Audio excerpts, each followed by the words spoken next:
Hello everyone, I am Priya and welcome to my channel. आज जम्मू कश्मीर से article 370 हटाए 1 साल से भी अधिक का समय हो गया है। 5 अगस्त 2019 को आर्टिकल 370 हटाया गया और उसके साथ ही जम्मू कश्मीर को 2 यूनियन टेरिटरी में विभाजित कर दिया।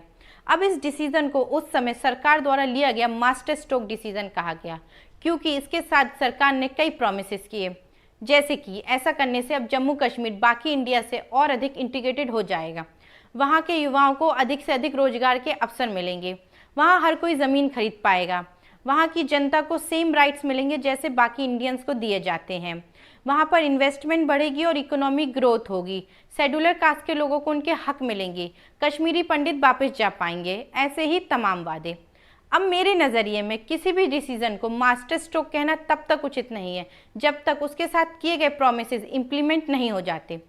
तो 1 साल बाद हम एनालिसिस करते हैं कि इनमें से कितने वादे पूरे हुए हैं या होते नज़र आ रहे हैं। अब जब से जम्मू कश्मीर में आर्टिकल 370 हटाया गया है तब से लेके अब तक वहाँ या तो फुल या तो पार्शियल लॉकडाउन लगा हुआ है और इसके साथ ही इंटरनेट सुविधाएं भी बंद करके रखी गई।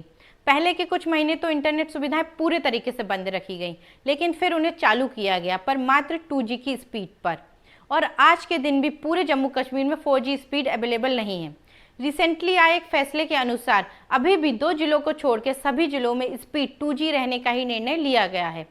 अब कोविड के ऐसे समय में जब सारी चीज़ें ऑनलाइन शिफ्ट हो गई हैं, work from home, online classes, online exams चल रहे हैं, ऐसे में वहाँ के लोगों के काम 2G की स्पीड में कैसे हो रहे होंगे। धारा हटने पर लगे लॉकडाउन से तो पहले ही स्टूडेंट्स कॉलेज और स्कूल अटेंड नहीं कर पाए, और कोविड के कारण जब सारी चीज़ें ऑनलाइन शिफ्ट हुई तो भी वे अपनी एजुकेशन कंटिन्यू नहीं कर पा रहे हैं।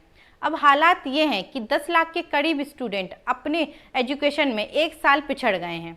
अब हम डेटा से समझते हैं कि इसका वहाँ की इकोनॉमी पर क्या असर पड़ा। दिसंबर 2019 में KCCI की एक रिपोर्ट आई जिसके अनुसार बताया गया कि जम्मू कश्मीर की इकोनॉमी को दिसंबर माह तक ही 15,000 करोड़ का नुकसान हो चुका था, और वहीं वहाँ की 8,000 करोड़ की एप्पल इंडस्ट्री को तो सबसे अधिक नुकसान झेलना पड़ा, जिसका असर GDP पर पड़ा।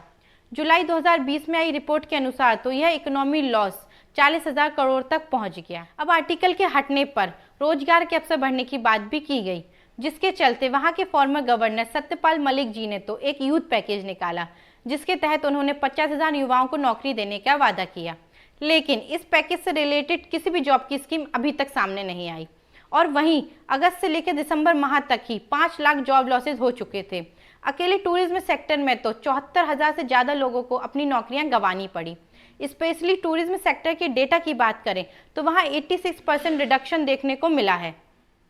आर्टिकल के हटने पर एक न्यू मीडिया पॉलिसी भी बनाई गई, जिसके तहत कहा गया कि जो भी न्यूज़ एजेंसी जम्मू कश्मीर में वॉयलेंस फैलाएगी, देश की एकता पर सवाल उठाएगी, पब्लिक डिसेंसी के नियमों का पालन नहीं करेगी, एंटी नेशनल और अनएथिकल बातें करेगी, उसके खिलाफ एक्शन लिए जाएंगे। लेकिन इस बिल में एंटी नेशनल और अनएथिकल क्या है और इसके क्या क्या नियम है, ऐसा कुछ डिफाइन ही नहीं किया गया। इसका मतलब अब इंफॉर्मेशन डिपार्टमेंट खुद ही डिसाइड करेगा कि क्या राइट है और क्या रॉन्ग।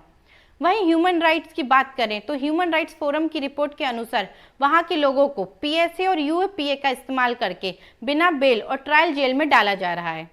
अब जब मैंने इंटरनेट बंद या 2G स्पीड की बात की तो इस पर कुछ लोगों का मानना है कि ऐसा वहां पर आतंकवाद को कम करने के लिए किया जाता है। तो मैं आपको बता दूं, पहली चीज़ तो 2G स्पीड पर भी कम्युनिकेशन पॉसिबल है, और दूसरी बात, यह कैसा लॉजिक हुआ आप सुरक्षा के नाम पे पूरी इंटरनेट सुविधा ही बंद कर दें।